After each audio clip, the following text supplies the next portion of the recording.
Welcome back to my mental health and crime channel. My name is Hoodoo London.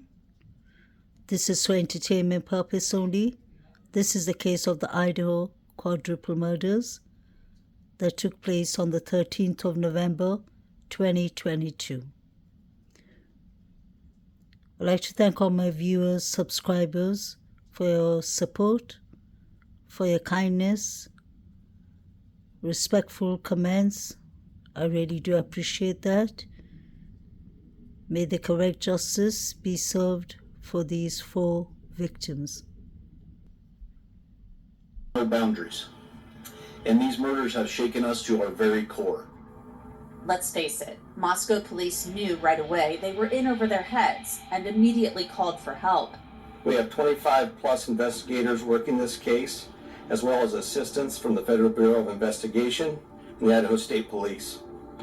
We're reviewing video that has been collected, but we are asking citizens to contact us with any information you may have that will help in this investigation. And no one knew who it was, or if he, she, or they were still around. The people who were still in town were on high alert, and so were police. I came here because it's a safe campus, so as part of my reasoning for coming here, it's not like a lot of other colleges where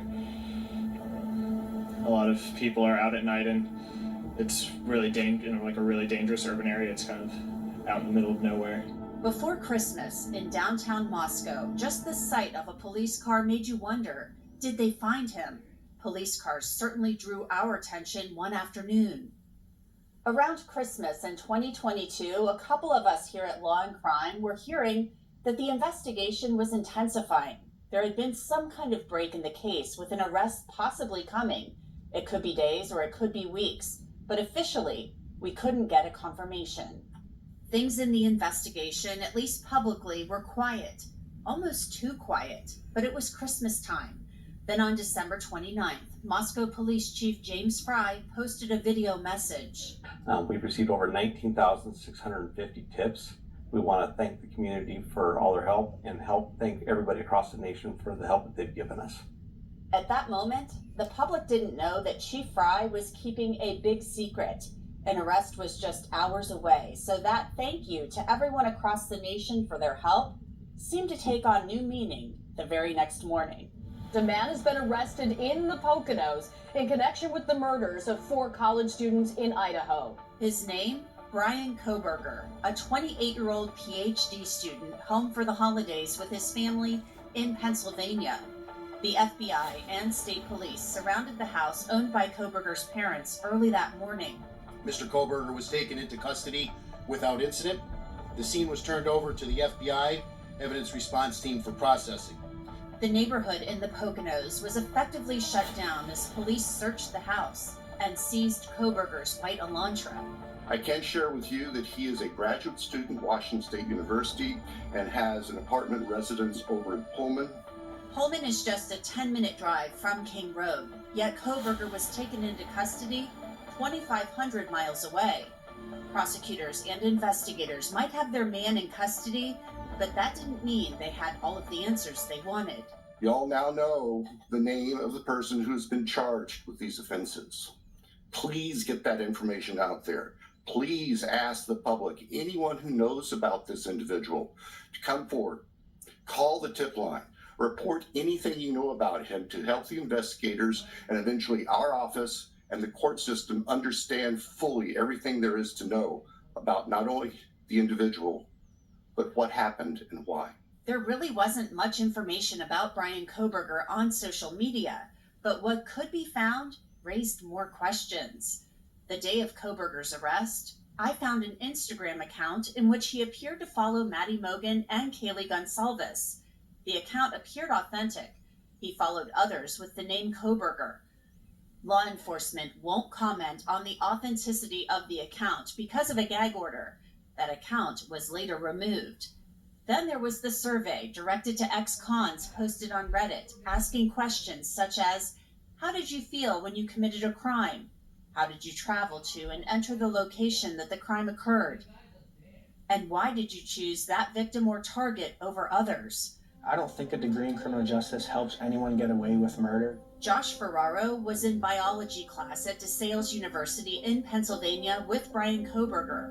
One detail that seemed to stand out about Kohberger's time at DeSales, his time in a class taught by Dr. Catherine Ramsland. I have a class in dangerous minds that I teach at the undergraduate and graduate level, and that is really about extreme offenders, which is mass murderers, spree killers, and serial killers. Dr. Ramsland is a world-renowned expert on serial killers. Most notably, she wrote a book with Dennis Rader, The BTK Killer. His fantasy life is what propelled him. He was thinking all about these things and imagining himself as one of those elite serial killers. I've interviewed Dr. Ramsland a couple of times about other serial killers, but to date, she isn't commenting on her former student, Brian Kohberger. But a student who was in Ramsland's class with Kohberger told me he remembered him speaking to her and another professor in a superior manner, as if he knew more about the subject matter than she did. The former student said Kohberger didn't participate in any of the extracurricular activities, such as the Criminal Justice Club. I don't think he's the smartest guy in the room. I don't think he's amazing. I don't think he's super special. He definitely has some intelligence, but so does everybody else at DeSales. After the new year, Kohberger appeared in court in Pennsylvania. The attorney who represented him for the proceeding told me Kohberger initially waived his right to counsel and agreed to speak with police after his arrest. But then he asked for a lawyer. I mean, his family's distraught. They're shocked by the arrest. They are in constant contact with him still. I believe they're talking daily on the phone. Monroe County Public Defender Jason Labar represented Kohberger for 4 days in Pennsylvania. He was engaged with the conversations. He was aware of what plans I had, and he was good with everything that I laid out for him, including the statement of him being exonerated. As Kohberger touched down in Idaho to answer to the murder charges, the evidence police claimed to have against him would become more clear.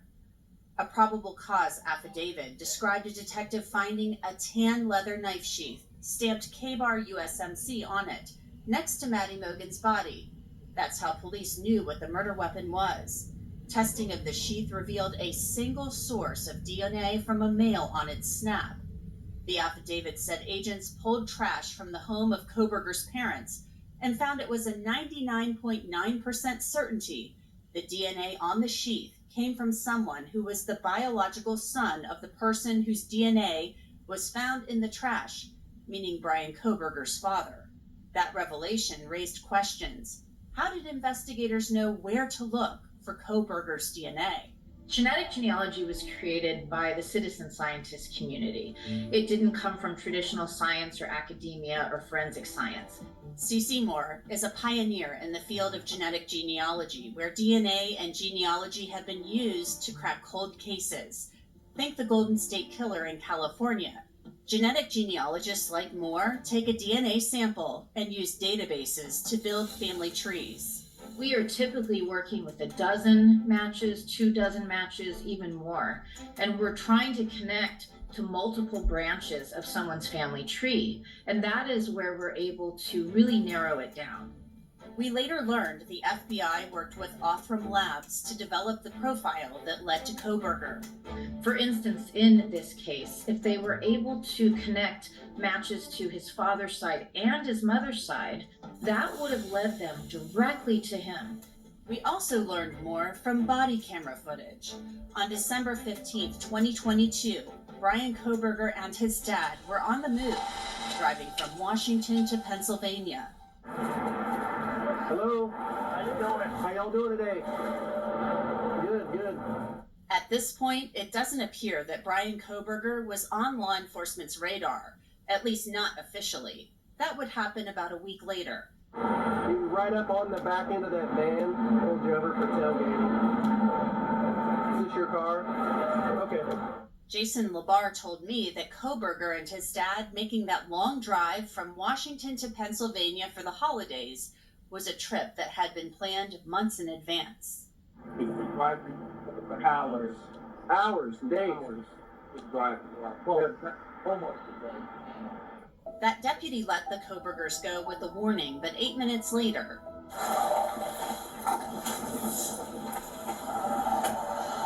Brian Koberger and his father were stopped again.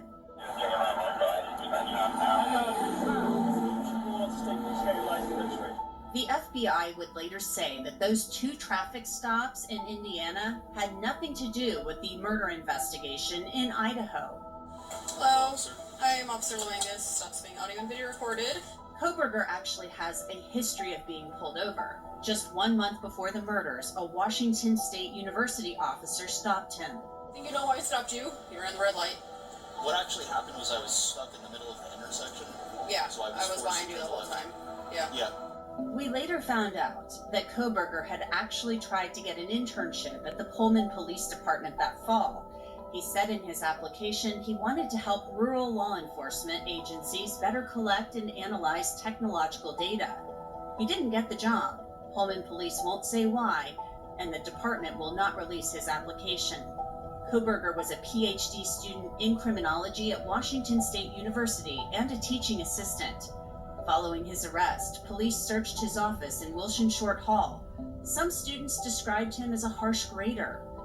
Former friends said Koberger struggled with a heroin addiction in high school, but he eventually got clean. He also struggled with his weight, but took up running late at night, according to friends, and dropped the weight. A neighbor at his apartment in Pullman told me Koberger was certainly a night owl.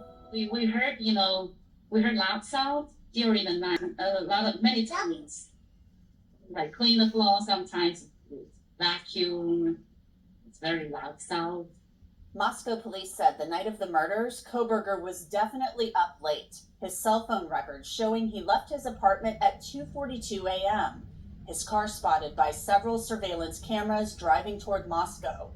Then from 2:47 to 4:48 a.m., there was no activity on his cell phone. Prosecutors say that 2-hour time period covers the time when the murders happened. Koberger's late-night habits will become important later.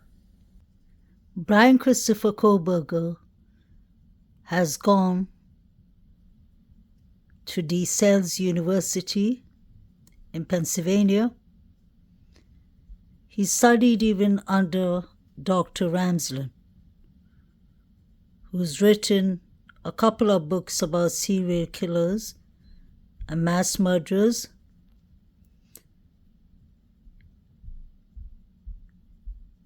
We have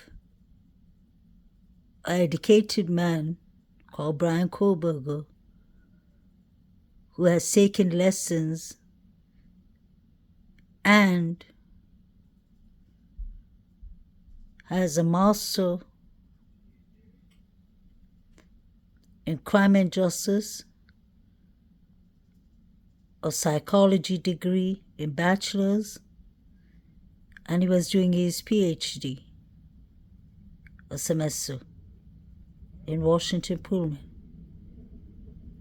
So this is a smart man, an intelligent man, who seemed to be putting up his finger all the time so that he could give out the answers to the teachers. According to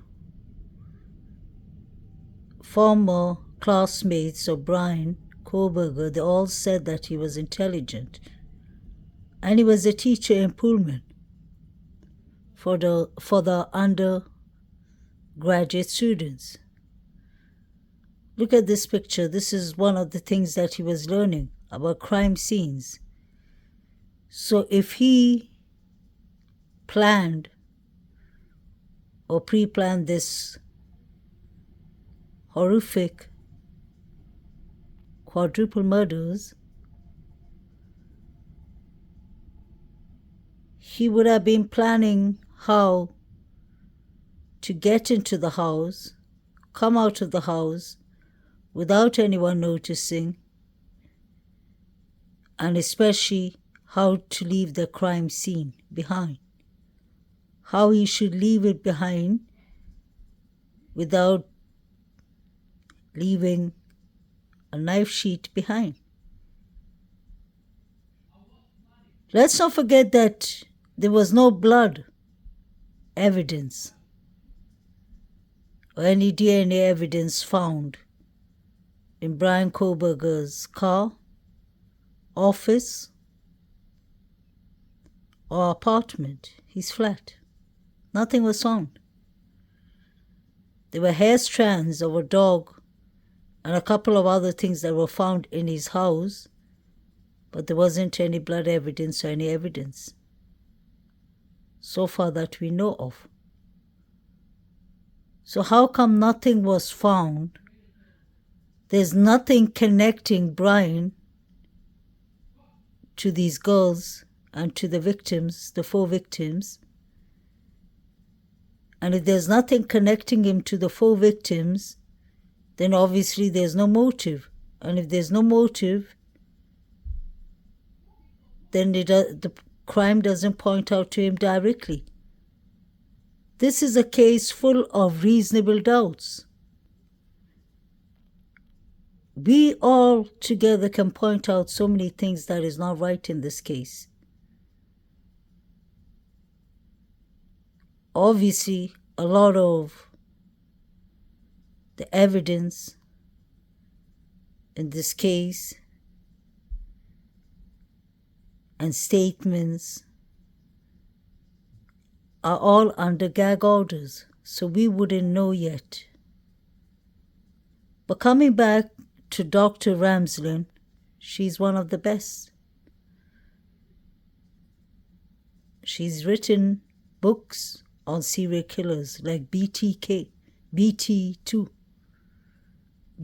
sorry.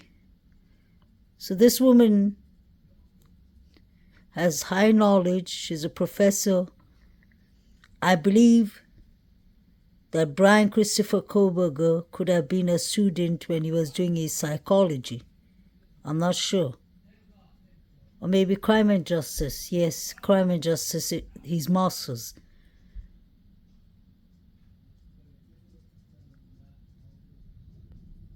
So it doesn't make sense for me that Brian Christopher Koberger would have left his knife sheet and managed to walk away with no forensic evidence on him. No evidence. He had no DNA on him, not in his car, of the 4 victims or surviving roommates or of anyone. They didn't find any dog hair strands in his car.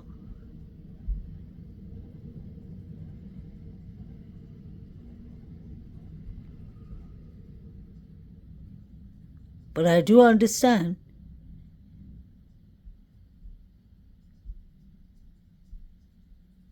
that it's not so easily explained for. What was his knife sheet doing there to start with? Could it have been planted? Just a question. If it's a house where it's known as a party house or party venue, that is what the media and Co-TV is calling it. If it's a party venue, there must be thousands of DNA lying in the house. So those thousands of DNAs within those couple of years could have come from different places, and the people who brought their DNAs there had other people's DNAs on them, if it makes sense. Touch DNA goes around.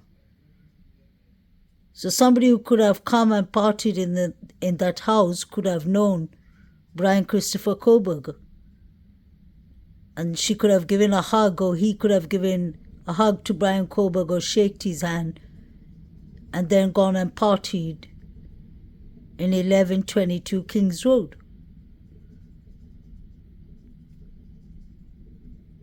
I personally don't believe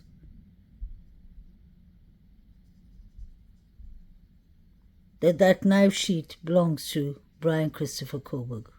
That's my personal opinion. If he did this, are they trying to say that he left the crime scene clean without any other trace? but the touch DNA on the knife sheet. Then my question automatically is, where are the 3 unidentified male DNAs? Where have they gone to? Because Brian Christopher Koberger is not the only male DNA that was found in this house, in the crime scene. There was 3 other male unidentified DNAs found. It could have been Jack Showalter, example. It could have been Jack D.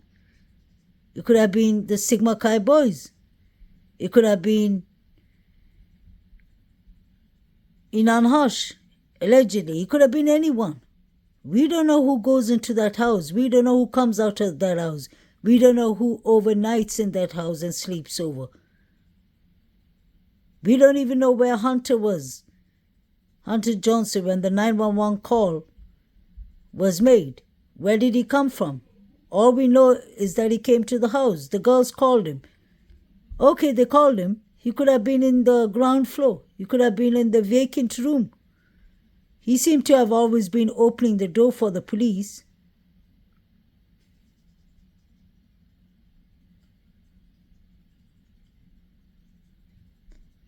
There were 3 unidentified male DNAs found in the house. But in May, June month, in June was it? Or July? We heard the prosecutor saying clearly, William Thompson said that we don't have those 3 unidentified male DNAs. And if we don't have it, how are we supposed to get it? Y'all are supposed to get it the way y'all took it from the crime scene, because that is not touch DNA. The Latin shoe print, the fingerprints on the good vibes, and the glove outside. The 3 unidentified DNAs are those DNAs. Then you have the main one that makes it 4 is the touch DNA on the knife sheet. So I'll put all these 4 DNAs. Why are they so occupied with the leather knife sheet? It is an important DNA. I'm not saying it's not important. But I'm saying, what about the other 3 unidentified DNAs? What about the van's footprint? The Latin footprint? What about the glove? Are they going to disclude that? Isn't that supposed to be included?